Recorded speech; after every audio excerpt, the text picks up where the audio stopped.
and to give his valuable inputs to all of us, and notably the French have higher aspirations.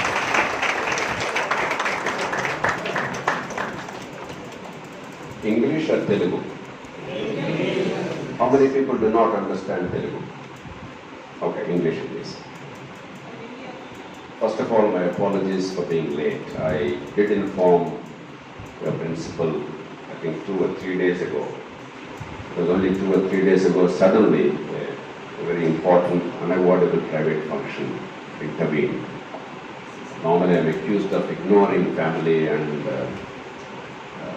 friends, but this is something I could not avoid. So I said 11:30, but even that I could not make it. So I started my journey from Vijayawada early in the morning at 5:30. The traffic was so bad on the outskirts of the city. I was still late. I could not make it by 11:30. I came here by 12 o'clock. My apologies for that. The thing that occurred to me the moment I came here is railways seem to be very male-centric.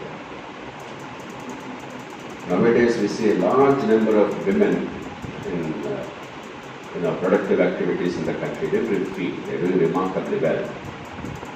Mr. Jayprkash must tell me whether they are discouraging women from joining railways, or women do not want to join the railways. Either way, I think we need to do something about it.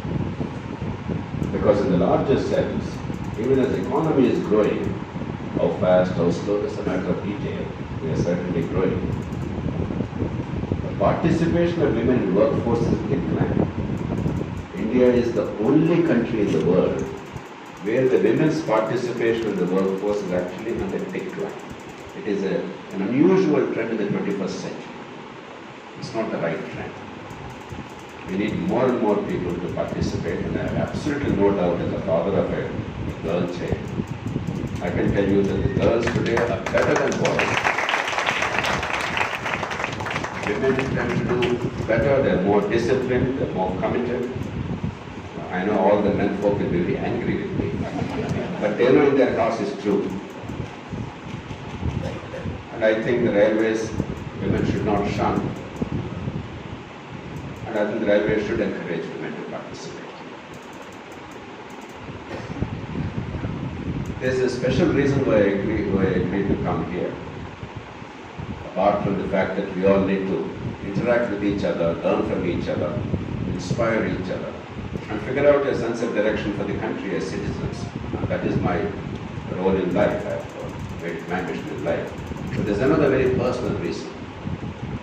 My father was in railways. I'm a child at the railways. So my first memories in life, most of my memories in childhood were related to railway stations, trains, railway employees, railway officials. And my brother was in railways. He retired not too long ago. He took voluntary retirement. So I'm more than a passing acquaintance with railways as an organization. And obviously I would have very fond memories and great love and affection. And I salute you for doing what you are doing. Despite everything, the work railways have been doing consistently is one of the most remarkable tributes of our national unity. You provide the fulcrum of our economy, and you are a symbol of national integration in a fundamental sense. And I thank you for that.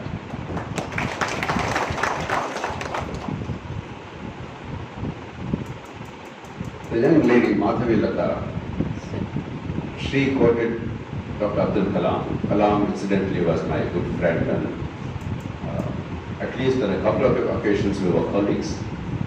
Before he became president, he and I were on the board of a very distinguished, a very, very reputed organization in the country. After he debuted office as president, again we worked together as colleagues on the board of another very reputed organization in the country, both non-profit voluntary organizations.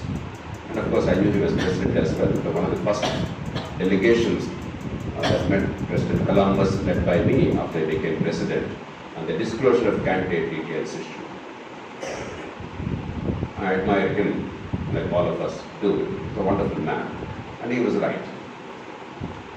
And Mr. Jayprkash, he was absolutely right when he talked about satya and nishtha, about integrity, about values in public life, as is your principle. But they are not entirely right. There is truth, there is full truth. We need values, no question about it. We need character, a sense of morality, no question about it. And I believe most of us have it. That's necessary, but not sufficient. That's the broad point I'd like to make, and then I'll leave it open to interaction. I don't believe the speeches are really helpful. You forget the fact that you're officials of the railways. Think of yourselves as citizens in a community, in a society. We all are concerned about what's happening in the country. We all take pride when something good happens. We all are deeply troubled when something wrong happens in the country. Our children inherit this country, our society. Therefore, put on the cap of citizens. Let me stimulate your thinking. Values are absolutely necessary. Values exist. Notwithstanding what many people believe, the bulk of the people of India are incredibly honest. And they behave in an extremely mature and balanced and restrained manner. Otherwise, given our poverty, given our rank injustice in society, given our very poor governance, let's face it, there must have been enormous violence in this country. None of us must be confident that we'll go back to our homes without being beaten up or killed or harmed. You go to many other countries, go to Nigeria, go to Kenya, go to many other, not only poor countries, go to many rich countries. People are terrified. People are always on their guard. They don't know who is going to attack who when. In India, we don't feel that. We feel secure. We feel confident. Because we are confident that our fellow human beings will behave in an acceptable manner, in a predictable manner most of the time. That's not true in the rest of the world, in most parts of the world. I'm not being jingoistic. I understand what is wrong with our country, probably more than most people. And all of us are fighting to change that. But first recognize our strength. We are a society of remarkable integrity and remarkable common sense. We are a society of values. The problem of Indian corruption is not lack of values. This is not what you hear most of the time. If you hear from me what you hear most of the time, I'm not required to be here. Right? The problem is, have we created institutions, values is one word, institutions that sustain those values? Mr. Jayprkash talked about transparency. He talked about technology. Take for instance, one of the first technology innovations railways have in a very mega scale implemented in the country, maybe one of the biggest in the world. The computerized reservation system, long back, I don't remember which year it was. Mid-80s, well before economic liberalization, at a time when computers were hardly known in the country, suddenly there was a dramatic improvement. Hardly any corruption railway reservations. Institutions, technology and transparency is one more. You have done it. Or take a larger plane. In a country where in general anything to do government is mostly corrupt, you and I know that. When you go to a government office to get anything done, you want from a birth certificate, a poor person getting a ration card, to getting your land registered if you buy a piece of land, or getting your building approval, getting a water connection, getting a power connection, or anything, you and I know, let's be truthful, almost nothing happens without a bribe, or somebody making a phone call. Mr. Jayprkash, I did not pay a bribe. Almost certainly his batchmate would have called or somebody and said, my batchmate, my friend, please do something. Everybody doesn't have a batchmate. I can certainly say I didn't pay a bribe, but I have my secretary inside, Dr. Jayprkash's office, and immediately people will stand up and do things. The fact is that even the most simple basic services that we're entitled to get, which we get predictably in most of the world, your own friends, your family, in other countries, they never know where a government office is. They don't go and beg anybody. They don't have a sifarish. They don't give a bribe. Things happen, routine.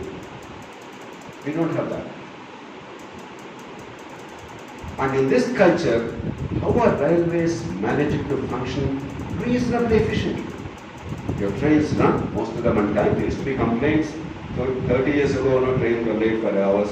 RK and others used to say this is yesterday's train, not today's train. It was actually true sometimes, on occasion. I remember a train was so late, I got into the wrong train. The same platform, same destination. When I went to the coach, I tried to get to my berth and somebody was there, he had a ticket, I had a ticket. The ticket TTE who was there, he was trying to figure out, he didn't understand. Then I asked them, is this today's so-and-so train? They said, no sir, this is yesterday's train. Then I got down as the train actually started. That was the only time when I more or less jumped off a moving train. But that's exception. These days, it never happens. Trains are almost always on time. Planes are almost always on time. And to run so many thousands of trains in a country which is not known for punctuality, like clockwork, it requires a unique organizational efficiency. When everything else is failing, railways are able to do it. It's not mainly because of values. It is because, along with the values we already have, an institutional mechanism was built. An incentive structure was built. And therefore, delivery has been there. You take posts.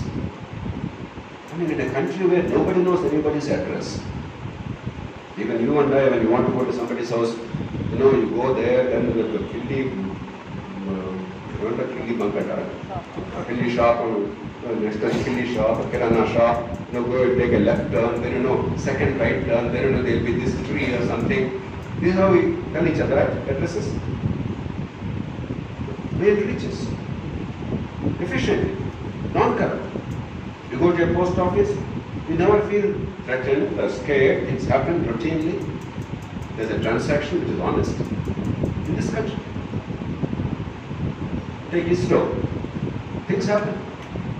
With very limited money, ISRO is now really respected across the world because related to the money and technology available to us, their outcome is pretty impressive. Take in government, the corrupt government, some functions, election management, some of you might have participated. There are many things wrong with elections, but not in the conduct of elections. Clockwork line, by and large clean, honest, non-partisan, credible. Cyclone, disaster management, at least in the first days. Very impressive. Flood control. But other things, same fellows, they fail. What does it mean? Have the people become suddenly moral when they deliver? Or have we done something else to make delivery which is predictable and non-corrupt possible? Just think logically. Because we are all used to some standard expressions. Some of it is true, as I said, but it's only half truth. We require morality, there's no substitute to that, but I would maintain Indian society has an enormous sense of morality on its own. We also require institutions. We require right kind of incentives. We require a culture of transparency, accountability. And for that, technology can be a very powerful aid, among other things. Just think about it. I don't want to go much beyond that. If you broadly understand that, already you are doing a great deal. A lot more is possible across the country. If railways are doing it, we're contributing as well. If somebody, if ISRO is able to perform with very few resources, we'll contribute elsewhere. Because the argument that the values are the only issue, they are an issue, no question. But the argument that they are the only issue, if only we all have values, things will improve, is a very good argument, appealing argument, but a dangerous argument. Why? Because then you can easily say, see, values have fallen, हम क्या कर सकते हैं? Things are bad. मैं कुछ करने नहीं कर सकता. Values are bad, right? हमारे जमाने में जब हम लोग बचपन में बच्चे थे, everything was good, which is absolute trash. Which is absolute trash. We have very short memory. 30 years ago, 50 years ago, things were much worse, not better. The second controversial point I'm deliberately making, very provocative point. In India, we generally say, पिछले जमाने में जब हमारे पिताजी थे, वो थे, हम बचपन में थे, everything was fantastic. Absolutely not. We tend to glorify the good of the past and forget the bad of the past. We tend to underestimate the good of the present and magnify the bad of the present. This is human nature.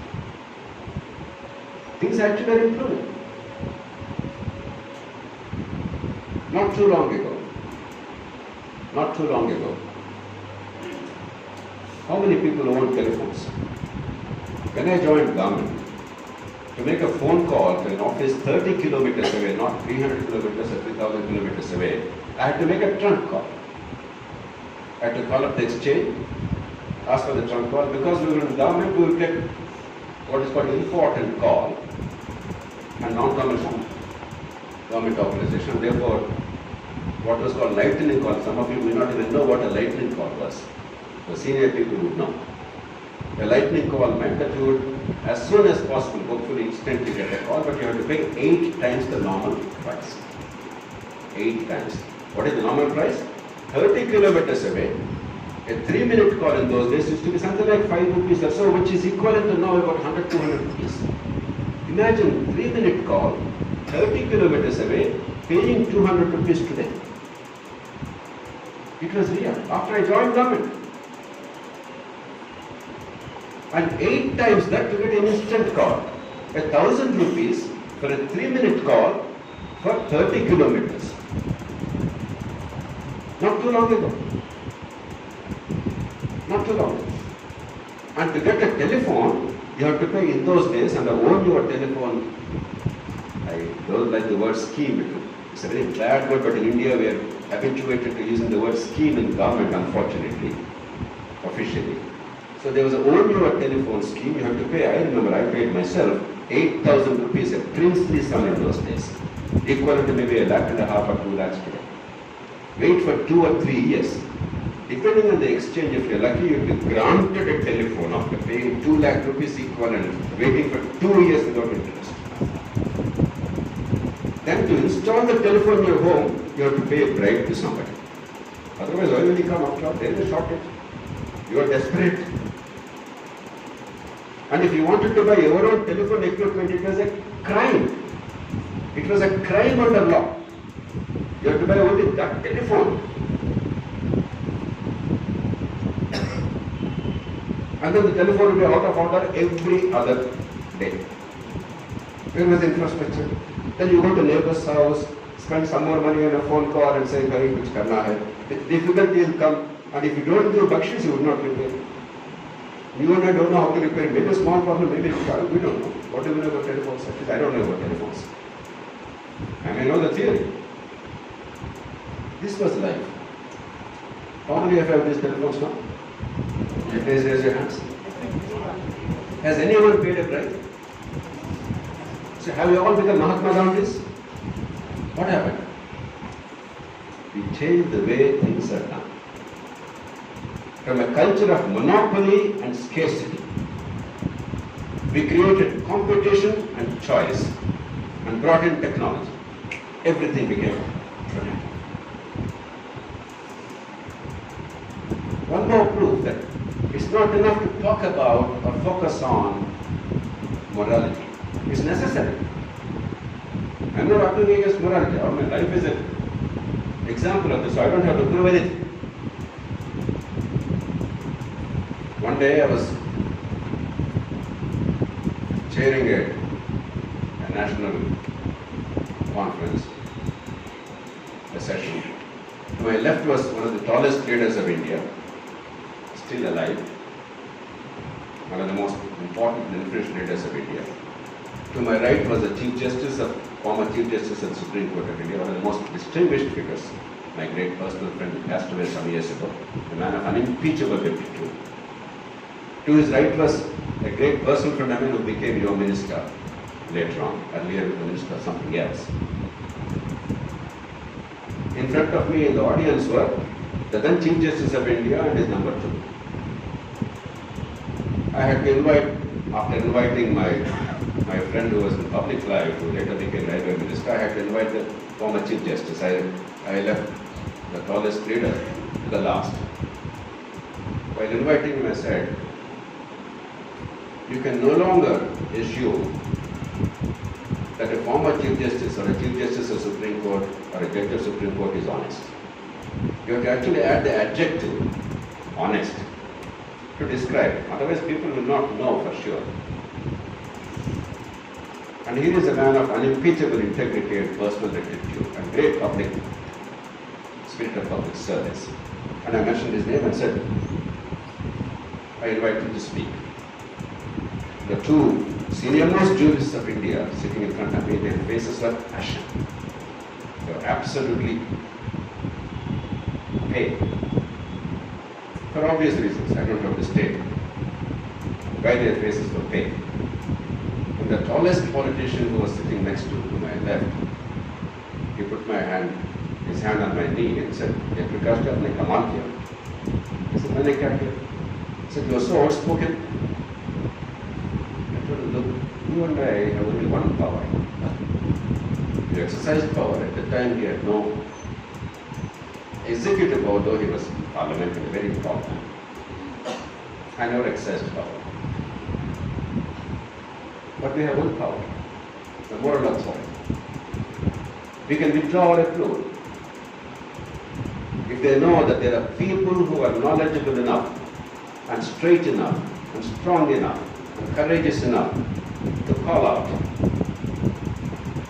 and to say what is right, what is wrong, to speak the truth unvarnished, unafraid, then that is a safeguard for society. If you and I do not even do that, then there is a hope. So I fully value the importance of morality. My argument is not against morality and values. I am saying something much more is needed. Values and morality already exist. You have to build the institutional mechanisms. You have to create the right kind of incentives, and we've already seen some examples from telephones to railway reservations. Let me take one more example in another country. After the telephones became available, corruption-free, these blokes realized there's some other avenue of making money in telephones. Until about 10-12 years ago, I did not know anything about spectrum. Have you heard of spectrum at the time? Now everybody knows. So 2G spectrum, you remember? So big corruption, etc., etc. So the whole country was agog as usual, relatively recent memory. And therefore, no, jail mein, lalo, ye karo, wo karo, dismiss, all the usual things and big agitations. It's all good. But I said, how does that help? In a country where there is no culture of rule of law, first of all, it's very unlikely that they will be convicted. And in case even the conviction is there, it will take about 15, 20, 25 years. By the time many of us will no longer be there. Unless you change the way things are done and shut that avenue of corruption forever, institutionally, again, institutionally, we are not really doing anything constructive from this crisis. A crisis is a terrible thing to waste, isn't it? It's a great opportunity. It's a terrible thing to waste. You must not waste it. So I mobilized some of India's most respected citizens, some of India's most distinguished citizens, and went to the Supreme Court and said, cancel the licenses. For the first time in the history of our country, 122 spectrum licenses were cancelled by the Supreme Court, and they ordered mandatory competitive bidding. And I can guarantee you the allocation of spectrum, corruption is dead forever. You don't have to worry about the values of individuals. It's not about individual exercise, moral, immoral. I don't care, I don't know. But I know for sure there's no corruption there. That's all I care. How do I care what's there in your heart? Is there one person who will say, I'm not honest, I don't have values? Everybody has values in his mind, right? How do I know? Until proven otherwise, how do I know? But I know his conduct. I know her conduct. Now that principle is now extended slowly to all natural resource allocation, competitive bidding, not whimsical allocation, not discretionary allocation for a price of a personal gain. Another institutional mechanism. I can go on and on. But the broad point I'd like to make is, we are not a corrupt nation. As a people, we have a sense of values and morality. There is ample evidence of that. There is no time to go into that. I want to give more time for interaction. And where we put our minds to it and did the right thing sensibly, we actually ended corruption. It's not true that corruption is increasing. In many areas, it's actually declining. Some other areas, it's increasing.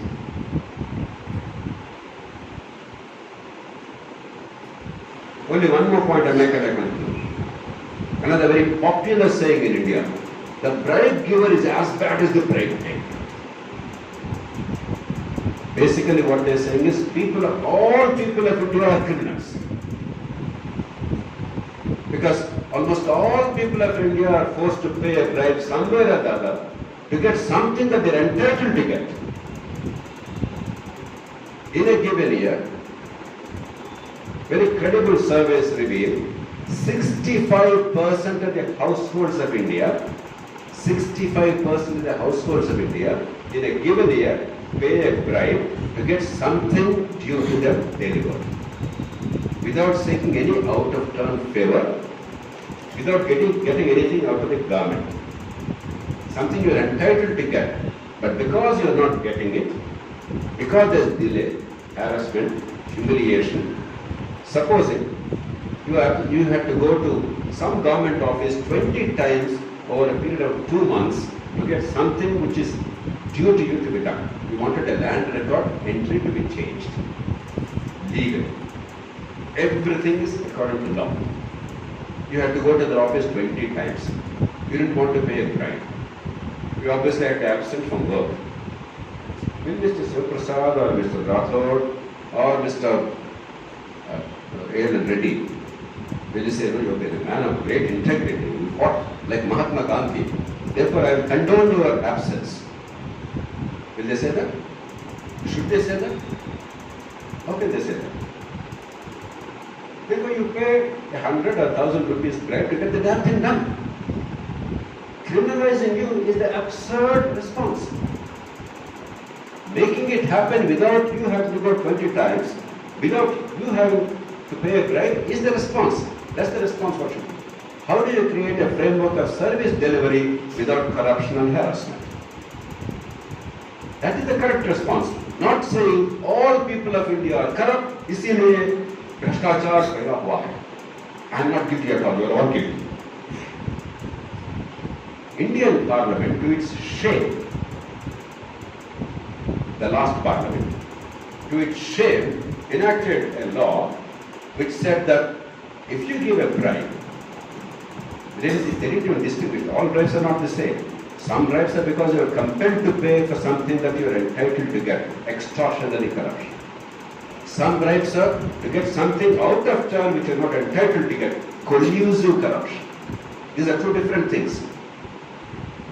You defraud the country. You together misappropriate public resources or something else. At the cost of the public you will. That is collusion. That is obviously a crime and you must punish. But if you are forced to pay a bribe to get something that you are entitled to get, you are a victim. You are not a villain there. Without distinguishing, what did the law say? Any bribe if you pay, the crime will entail 7 years imprisonment, up to 7 years imprisonment. I don't know if you realize. And a mandatory minimum of 3 years. There are very few laws in India which said they shall pay mandatory minimum of so many years sentence. This is one of the few laws. The judge has no discretion. And you know what the law further said? This is the bribe giver's plight. The bribe taker shall not even be investigated without the prior approval of government. Look at the law. If you are forced to pay a bribe for no fault of yours, you will go up to 7 years, but minimum 3 years. The fellow who took the money from you cannot even be investigated. Even a case cannot be filed against him without prior government consent. And earlier the law said he cannot be prosecuted without the prior government consent. Now they said even investigation. Is that a rational response? You tell me. You think and tell me. How cynical it is, how insane it is, how pretentious it is, how deceptive it is, how disgusting it is, how asymmetric it is. But when you talk about values, want to promote values, absolute rubbish. We require a very laser-like precision. We require facts, logic. We require viable, practical solutions. You don't hear this in this country generally. But you decide whether it's right or not. You think about it. Your own personal experience. One last word as a continuation of that. Supposing you actually try to put all these bribe givers, that means practically every one of us here, because there's almost none of us whose families sometime or other did not have to pay a bribe. I dare anybody to say my family or I never ever paid a bribe for anything, directly or indirectly. I am certain there's almost no family in India which can claim that. Suppose we actually try and prosecute, the law says so. Put them in jail for minimum 3 years. 20 crore people per year. According to statistics, 20 crore people per year are forced to pay a bribe. Do you know how many jail cells there are in India? 4 lakh jail cells. The total capacity of Indian jails is 4 lakhs. Of them, 3 lakhs are under trial prisoners. Only 1 lakh are convicted prisoners. All absolute numbers. I am rounding off the numbers, that's all.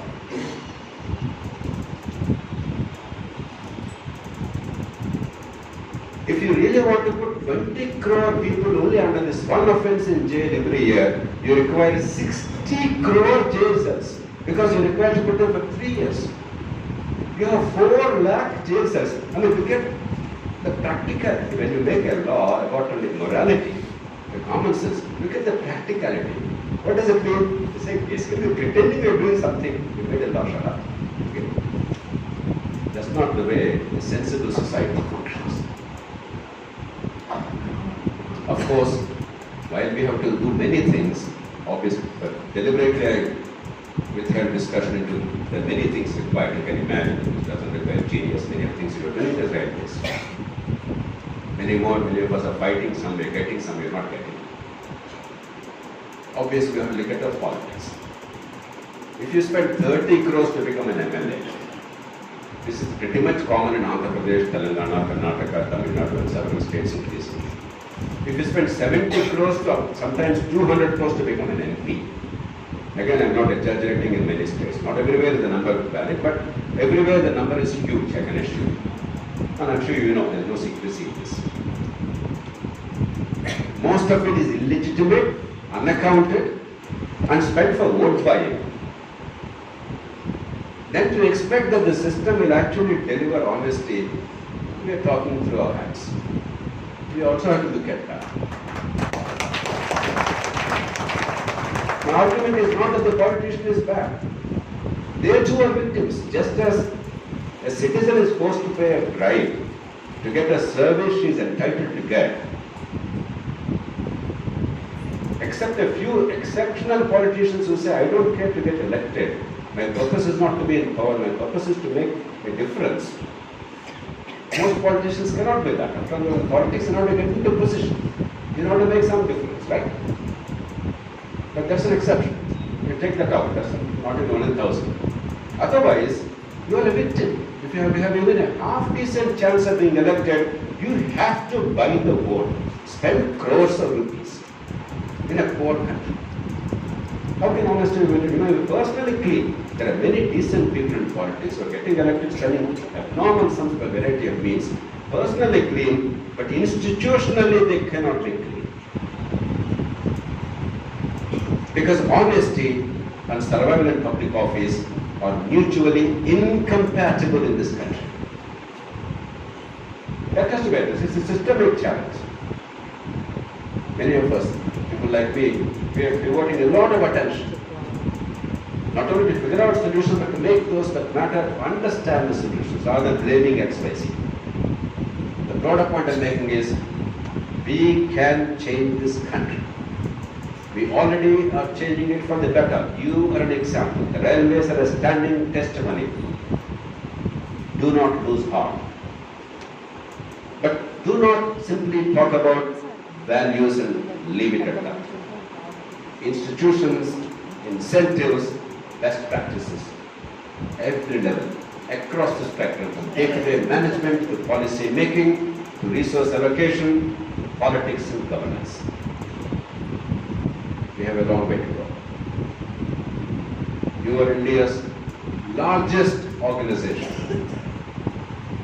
If you start thinking, with 1.52 million employees and their families in the railways, one of India's most vibrant, most productive, most valuable organizations, if you start thinking, apart from your work of contributing to national good to railways, and if your families and colleagues around you start thinking, I can guarantee that there will be a significant force for change in the country. We deserve a better India. We are capable of building a better India. We are no inferior to anybody else in the rest of the world. These are not spectacularly difficult, these are simple things, commonsensical things. We already made significant changes happen from telephones to railway reservations. We can make a lot more change happen by simple, commonsensical, honest steps. Let's make that happen together. I wish you all the very best, and I invite your questions, criticism, and comments and comments.